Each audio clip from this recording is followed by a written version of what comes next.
I'm quickly coding a sorting algorithm called selection sort. Selection sort works by finding the minimum value in the entire list, swapping that value and bringing it to the front, and then repeating that on the rest of the list with the beginning now sorted. I start by setting up a loop and saying that I'm going to swap this first element I with whatever the minimum value is over the rest of the list.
When I'm coding my min function, I make sure to include the list parameter first and then the starting index where I want to start finding the minimum because I'm going to be running min on the entire list.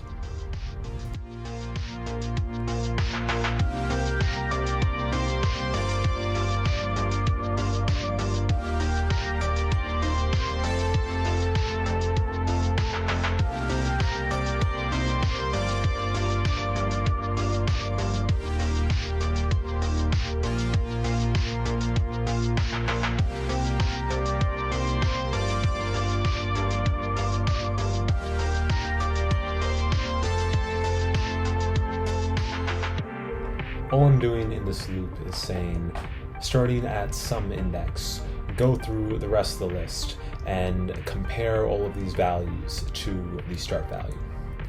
Whatever the smallest value is, return that index at the very end.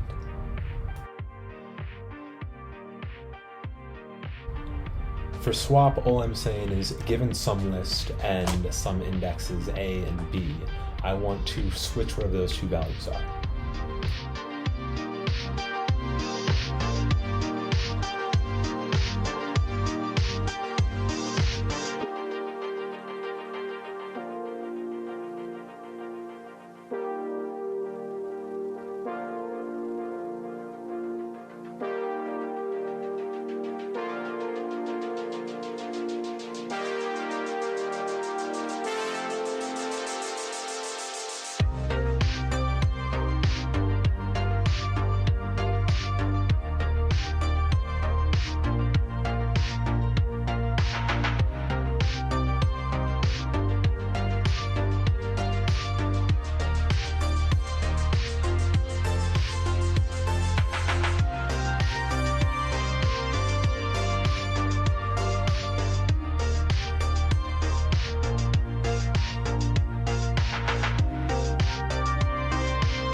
I thought I need a rest function to grab the sublist of the main list, but I coded min in such a way that I didn't need to.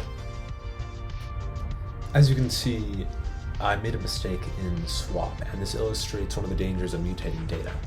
Instead of setting the index B inside of the list to my temp variable that had the value of A, I set it to A, but A was the value of B, so in essence I'm losing whatever was at that index A, and that's why it gave me some wonky values.